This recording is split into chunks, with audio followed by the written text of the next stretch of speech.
খাছু আরে না খাছু রে মই ঝাল মশলা আছিয়া খান রে মই দুয়া দেয়া পিতা খাছু পিতা খাছ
কল্যাণ হল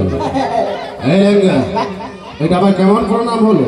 সদাগর মশাই এটা প্রণামের নাম হলো হস্তাঙ্গে। এইটা প্রণামের নাম হস্তাঙ্গে। চুপ চুপ চুপ, হস্তাঙ্গে প্রণাম। তাহলে কি তোমার ল্যাংঘা, আমি তোমায় কেন ডেকেছি জানো? ওই ডাকাতে তুমি আমাকে তোমার ডাকাইছে কি কারণে ডাকাইছে? সত্যি বলেছো ল্যাংঘা। আমি তোমায় কেন ডেকেছি আমার মনের কথা যদি তোমার সামনে প্রকাশ করে না বলি তুমি বুঝবে কেমন? হ্যাঁ, কেন করে বুঝাবো?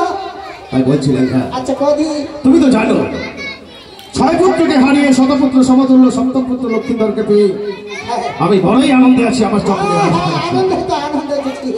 কিন্তু আজ পুত্র লক্ষ্মীধর আমার সমস্ত স্বপ্ন আশা ব্যক্ত করে দিয়েছে। এমন কাজ করেছে পুত্র আমার, সেই কথা আমি লজ্জায় ঘৃণা প্রকাশ করে বলতে পারছি না। কি করেছে জানো ল্যাংঘা? পুত্র হয়ে গলা করে রাখিছে জগৎ মা ঝাড়ে। কি করে মুখ দেখাবো আমি ওই সাধুর সমাজে? ওটা না রন্ধা না খাটো না খাবার জিনিস। সদাগর মশাই এই যে বললেন কলঙ্ক, কলঙ্কটা কি জিনিস? খাটো না গোল ভালো খাবার জিনিস? কলঙ্ক মানে সেই সব জিনিস নয়। কলঙ্ক মানে আজ পুত্র লক্ষ্মীধর এমন কাজ করেছে সে কথা প্রকাশ করে বলতে পারছি না পিতা হয়ে। আমার কি করেছে জানো ল্যাংঘা? পুত্র আমার করেছে ওই মামির সঙ্গে লন্ড ভন্ড। সেই কথা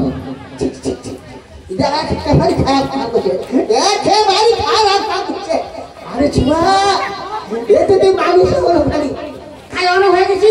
কত ভালো ভালো ছুটি না ছিল ওর সঙ্গে আমার সঙ্গে প্রেম করে কানো করে দুই মাস সদাগর মশাই খুবই খারাপ করছে, খুবই ল্যাংঘা। তাই এই কথা আমি তোমার সামনে প্রকাশ করে বলেছি। এই কথা যেন আমার চম্পকের প্রজাবাসী কেউ না জানে। তাই তো লেঙ্গা যত পুত্র আমার এই কর্ম করেছে পিতা হয় আমি উচিত বিচার করেছি। হ্যাঁ করবো আমি বিচার। এমন কি বিচার করেছি জানো লেঙ্গা? বিচার বসে কি বিচার করেছি? হ্যাঁ পুত্র আমার ঘরে সে অনশন পুত্রকে বিবাহ দেবো বলে তোমার সোনাবতীর মাথায় হাত রেখে আমি করেছি অঙ্গীকার। ভালো তো ভালো, বিয়ে দেখলে কত আনন্দ হবে, মাছ হবে, মাংস হবে, কত মিষ্টি মিষ্টান হবে, সবাই আনন্দ করবে, গান করবে, নাচবে যাবে, খাবে যাবে, খাওয়া দাওয়া হবে। পুত্রকে বিবাহ দিতে গেলে সর্বপ্রথমে কন্যা সন্ধানে যেতে হবে, বিয়ের দিন ধার্য ঠিক করতে হবে, তবে এই খাওয়ার কথা ভাবতে হবে। আমরা কন্যা সন্ধানে গেলাম না, বিয়ের দিন ধার্য ঠিক করলাম না, আর তুমি খাওয়া নিয়ে ব্যস্ত হয়ে পড়ে আছো। তাই তো তোমায় একটি কাজ করতে হবে। ওই যে তাকিয়ে দেখো সামনে এক শহর দেখা যায়, ওই শহরে রয়েছে বিনোদ কর্মকারের বাড়ি। ওই বিনোদ কর্মকারের বাড়ি থেকে তোমাকে 6 ঘন্টা লোহ কড়াই তৈরি করে নিয়ে আসতে হবে। লোহ কড়াই দিয়ে কি করবো? লোহ কড়াই তৈরি করে আনার পথে দেখবে আমার চন্দন কাষ্ঠের বাগান রয়েছে, ওই চন্দন কাষ্ঠের বাগান থেকে শুকনো 3 বস্তি চন্দন কাষ্ঠ নিয়ে আসবে। কি হবে জানো লেঙ্গা? যেই কন্যাকে আমি পুত্রবধূ করে নিয়ে আসবো আমার চম্পকের রাজপ্রাসাদে, সেই কন্যাটিকে আমি পরীক্ষা করে নেব। কিভাবে পরীক্ষা নেবো জানো? 3 বস্তি চন্দন কাষ্ঠ দিয়ে যে কন্যা সিদ্ধ করতে পারবে 6 ঘন্টা লোহার কলাই, সেই কন্যাকে পুত্রবধূ করে নিয়ে আসবো। নাম রেখেছি দুর্লভ খাই।